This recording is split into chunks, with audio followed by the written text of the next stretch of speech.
These mighty Alps run in a great barrier down the length of the South Island of New Zealand. Their snow-covered peaks rise to over 12,000 feet into the blue skies of the South Pacific. This film is the story of the daring men who have conquered these mountains to mine coal from their rugged slopes, coal which is the lifeblood of New Zealand's industry.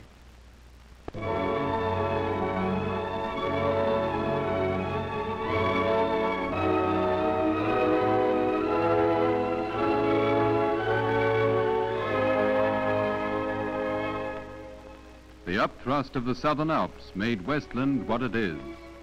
It made deep valleys for Westland's flooding rivers, craggy summits blown by Westland's winds. In Westland, all the torrents race to the sea, down steep and narrow courses, over rocks, through the rapids. Water carves eagerly at the shape of Westland, water and wind and storm. The land in Westland is fantastically shaped by earth pressures, upthrust and overlaid. And all this tangle of mountain forms lies darkly beneath its covering of bush, the rainforest. Close pressed among these misty hills lie the townships of Westland, sheltering where they can, wherever there is coal. In Dobson live the men who work the coal by the Grey River, and from Wallsend they go to work 2,000 feet down into the deep coal. In Denniston they live and work 2,000 feet above sea level. Denniston clings to the lip of a high and barren plateau, and from the clouds looks down straight to the sea. Hemmed close in by the hills and the weather, these Westland mining towns grow close and friendly. Those same conditions, added to the hardy nature of their work, keep the miners strongly organized. No more firmly welded communities exist in all New Zealand. Their motto is well worn by usage. Most notable example of the success of this community spirit is Runanga near Greymouth. Coal has given Runanga a measure of prosperity. Nearly every miner owns his own home, and the housing is good. Coal from the Liverpool, James, and Strongman mines has pulled Runanga out of the hard times of the last decade. Bungalows and cottages are all well furnished. The miner spends his wages on good living. The refrigerator is a common expression of his determination that hard work earns a reward in comfort. In nearby Denali, an influx of manpower for the new workings is finding homes in a state housing development. These are fortunate communities indeed. There's a good school, and in Runanga, swimming baths. If a community may be judged by its children, then Runanga is a happy and a smiling place. The children are obviously well looked after in this place of large families. The miner is strong on home life. Runanga consistently votes prohibition. Most of the local amenities result from community effort. Like the swimming baths, the bowling green is a community affair. Runanga worked to get these playgrounds, and the state which owns the mines has helped Runanga to be civilized. Few towns can be so fortunate. Denniston might try to emulate Runanga but could never succeed. Denniston is built on rock. Children in Denniston see no grass, no animals.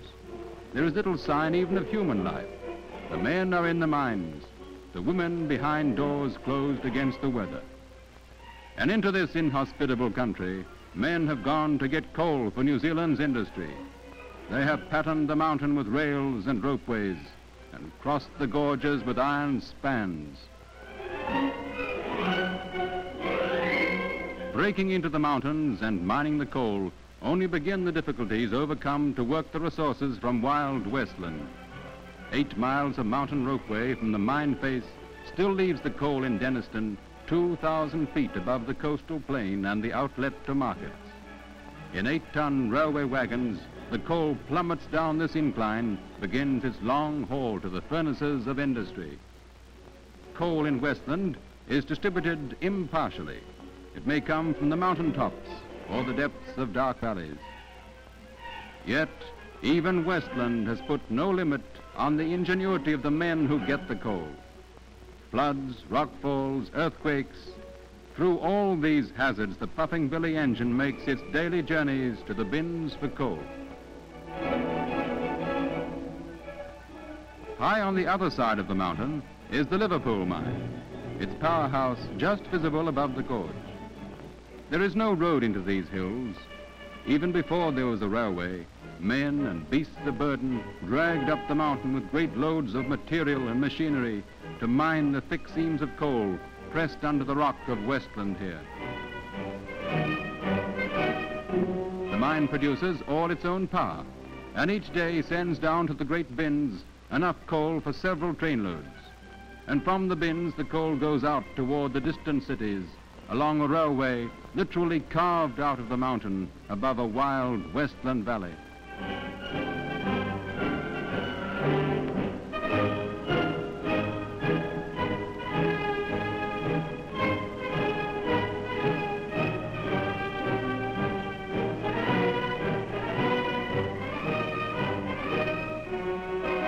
But all this complex and splendid spectacle of engineering and machinery comes down to the men that do the job.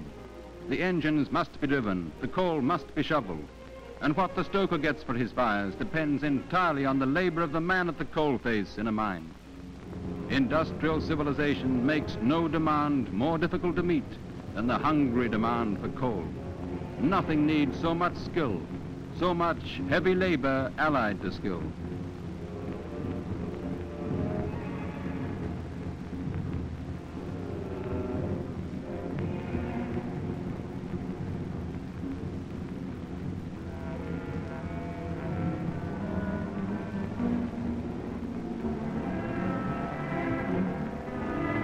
Every tub of coal that leaves the face is filled by hand.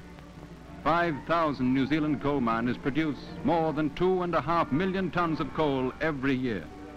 Every ounce of that large total is won by men who work in darkness among many dangers. Even the explosives that help them cannot be placed without labor on the drill, and no shot can be fired until the pick has first cleared away.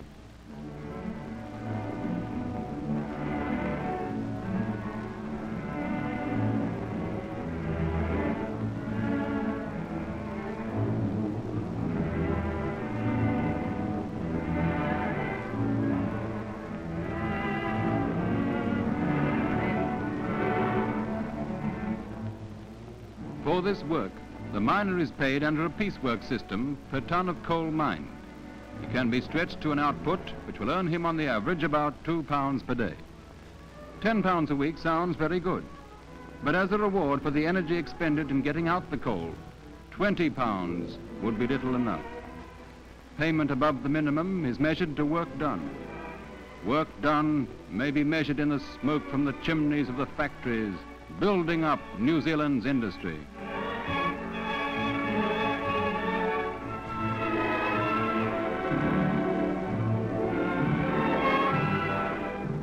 Here, then, are the men who feed New Zealand with the raw material of industrial prosperity.